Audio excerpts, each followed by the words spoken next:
Gubernur DKI Jakarta, Ketua HIPMI, dan saat ini beliau akan kita berikan tanggung jawab untuk memimpin Kementerian Pariwisata dan Ekonomi Kreatif. Kemudian yang ketiga,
himbauan untuk umat Katolik, baik di wilayah Keuskupan Agung Jakarta maupun umat Katolik secara umum di Indonesia. Kita tetap memperhatikan protokol kesehatan 3M, menjaga jarak, rajin mencuci tangan dan menggunakan masker.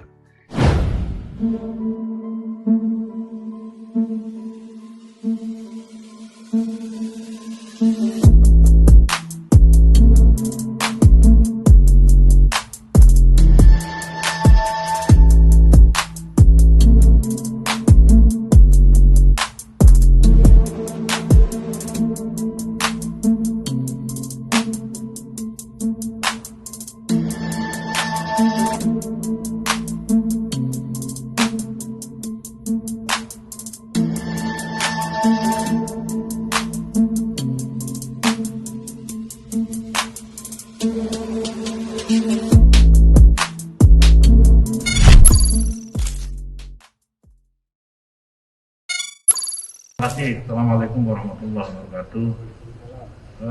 Saya dihubungi Pak Mensesnek, Pak Pratikno, kira-kira hari Kamis minggu yang lalu, dan baru dikasih tahu untuk segera ke istana pagi hari kemarin. Disampaikan Pak Pratik agar di istana menghadap Presiden berbaju putih jam 15, kira-kira begitu. Nah, lalu kemudian saya setelah dilantik ini setelah dilantik ini nanti segera akan melakukan sertijab di kantor Kementerian Agama, dan kemudian langsung melakukan kerja-kerja yang memang harus segera dilakukan dengan cepat dan diiklarasi.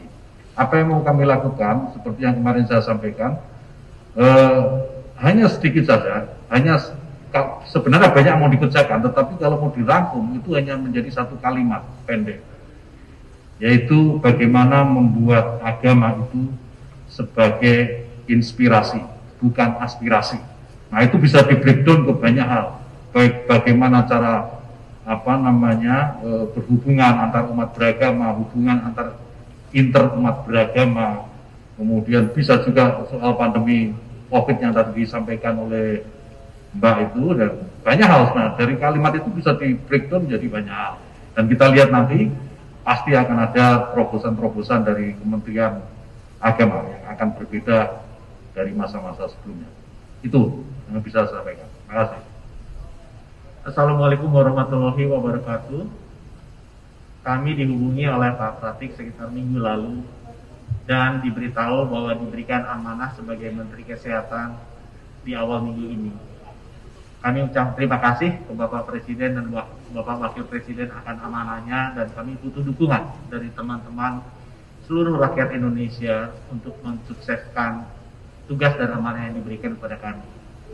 Khusus mengenai tugas yang diminta oleh Bapak Presiden agar difokuskan segera bisa dilakukan adalah bagaimana kami bisa menangani masalah COVID-19 ini dengan secepat-cepatnya dan sebaik-baiknya, agar semua murid bisa kembali ke sekolah dengan segera, agar semua pengusaha UKM bisa segera kembali membuka tokonya, agar semua keluarga kita bisa kembali bersilaturahmi, dan agar seluruh rakyat Indonesia bisa hidup normal kembali.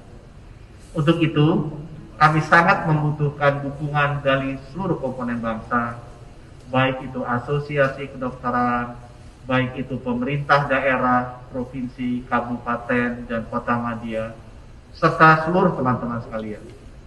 Masalah ini adalah masalah yang sangat besar dan tidak mungkin kami lakukan sendiri, yang kami harus lakukan secara inklusif, bergotong royong, dan bersama-sama. Mudah-mudahan segera kita bisa mengatasi pandemi COVID-19 ini dan kembali hidup normal untuk Indonesia masa depan yang lebih jaya. Terima kasih. Wassalamualaikum warahmatullahi wabarakatuh. Hari Senin siang sekitar jam 3, karena saat itu saya sedang webinar Hari Ibu, dan kemudian beliau menyampaikan Bu Risma diminta besok ke istana. Jadi Selasa pagi saya sudah di Jakarta, dan kemudian disampaikan oleh langsung pertemuan jam 3. Nah, yang perlu saya sampaikan adalah bahwa Kementerian Sosial ini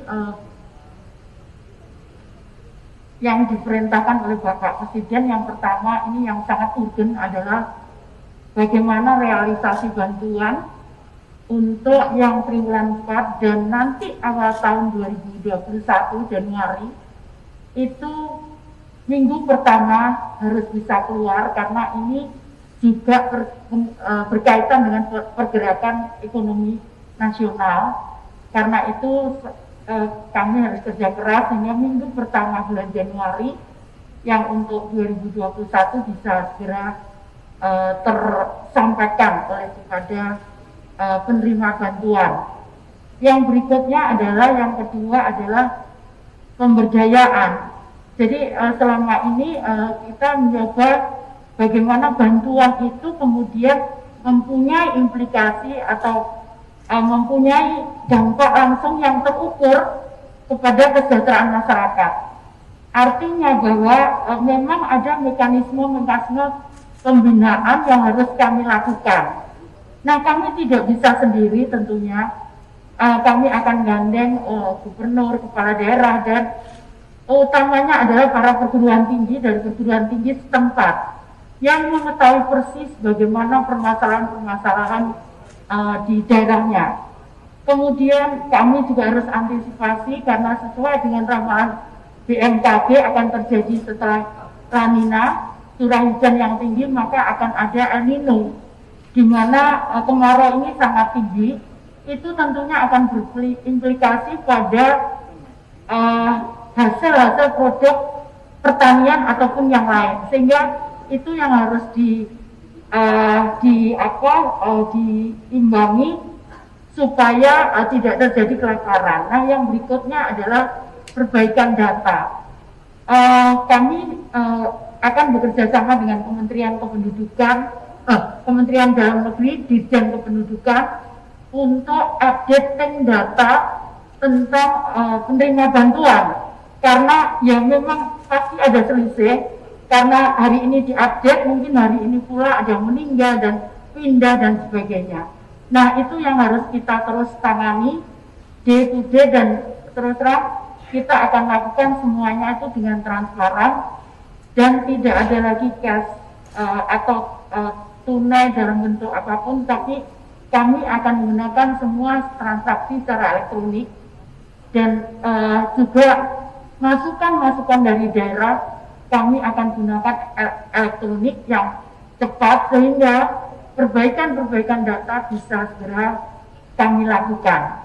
Dengan demikian efektivitas akan bisa tercapai. Saya kira demikian. Terima kasih. Bismillahirrahmanirrahim. Assalamualaikum warahmatullahi wabarakatuh. Saya sebagai Duta Besar Indonesia di Amerika Serikat sedang melaksanakan tugas kembali ke Jakarta dan sempat melaporkan kepada Bapak Presiden pada hari Kamis dan sudah pamit di telepon untuk menunda keberangkatan sampai hari Jumat. Hari Jumat saya diinfo Bapak Presiden akan memberi kepercayaan untuk memimpin Kementerian Perdagangan, dan hari Selasa dipanggil ke Istana. Bapak dan Ibu, seperti kita ketahui bahwa situasi perekonomian dunia pada saat ini adalah mungkin yang terlemah dari seluruh aspek, baik itu dari kesehatan, daya beli, pengangguran, dan aspek-aspek yang lain. Oleh sebab itu, saya ingin memastikan bahwa barang Indonesia mempunyai kesempatan untuk berkompetisi yang baik di era dunia, dan memastikan bahwa barang Indonesia bisa diekspor dan kompetitif di pasar dunia. Dan ini adalah bagian daripada perbaikan daripada ekonomi nasional, dan berharap bisa menjadi daya ungkit baru untuk tumbuhnya pertumbuhan ekonomi yang sehat. Saya juga ingin memastikan bahwa arus barang berjalan dengan baik, dan ini adalah bagian untuk kepercayaan kepada masyarakat untuk segera memulihkan daya beli, dan ini merupakan agenda-agenda utama yang saya laksanakan pada waktu yang singkat ini. Terima kasih. Wabillahi taufiq wal hidayah. Wassalamualaikum warahmatullahi wabarakatuh. Assalamualaikum warahmatullahi wabarakatuh. Yang pertama, sekali lagi saya mengucapkan banyak terima kasih atas kepercayaan Bapak Presiden dan Bapak Wakil Presiden untuk memberikan amanah kepada saya untuk mengelola kelautan. Saya diberitahu oleh Bapak Menteri Sekretaris Negara minggu lalu, dan terus terang ini adalah berita yang cukup mengagetkan, karena saya harus banyak belajar tentang laut. Kita ini adalah negara kepulauan yang daratannya lebih sedikit dibandingkan dengan kelautan. Laut itu beserta isinya adalah sebuah anugerah menurut saya dari Tuhan Yang Maha Esa, untuk bisa memberi, kalau kita kelola dengan baik, itu akan memberikan manfaat yang besar bagi bangsa dan generasi berikut. Nah, terobosan apa yang akan saya lakukan? Tentu sebagai lembaga atau kementerian yang menjaga laut, maka memastikan keberlangsungan daripada ekosistem di kelautan ini bisa berjalan dan tidak rusak.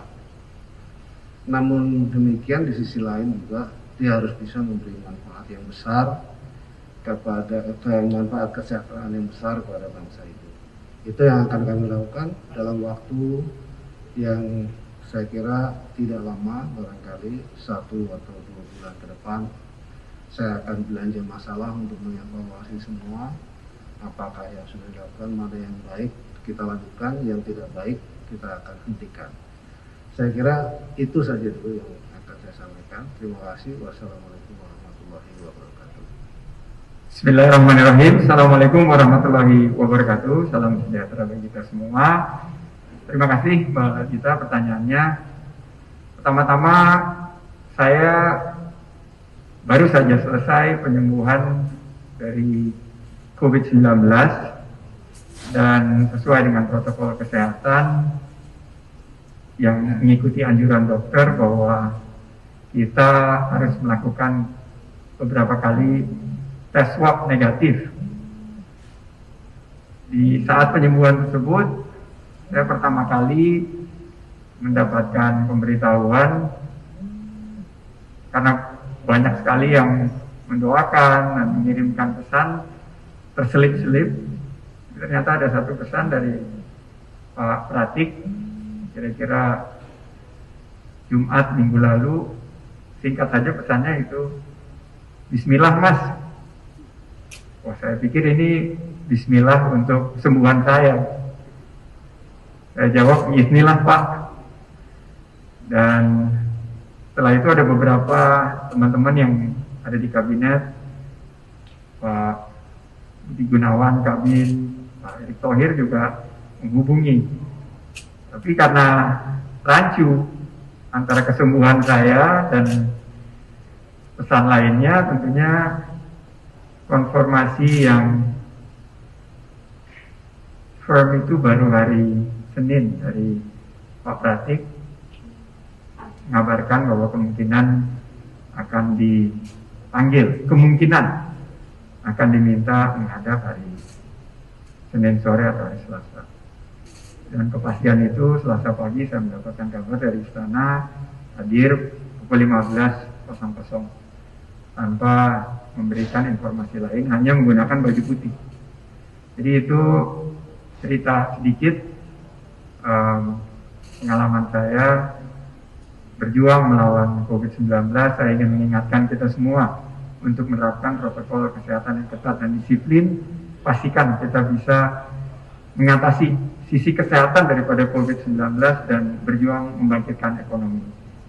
Setelah ini kami akan langsung melakukan sertijab dengan sahabat lama saya, Mas Wisnu Tama. Setelah itu tentunya di level teknis akan disampaikan beberapa program-program.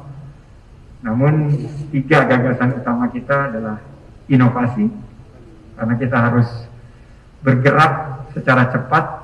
Bahwa Presiden arahannya dan Bapak Wapres bahwa dalam 1 tahun ini harus ada quick win, harus ada perubahan yang mendasar pada saat kita berbenah terhadap destinasi 5 super prioritas.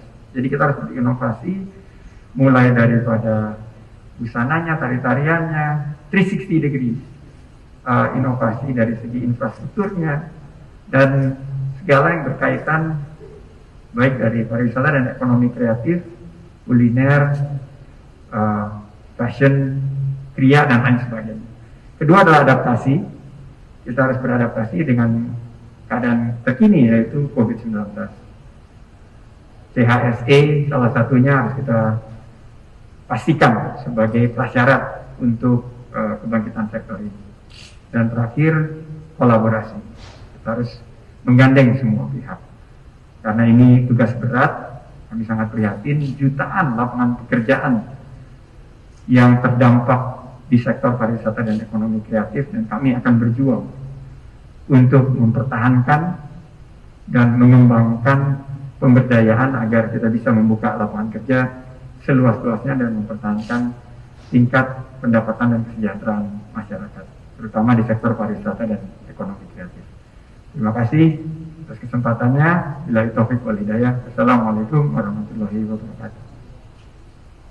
Omepros dan Omepros Mini Caps bantu kurangi lemak darah. Omepros.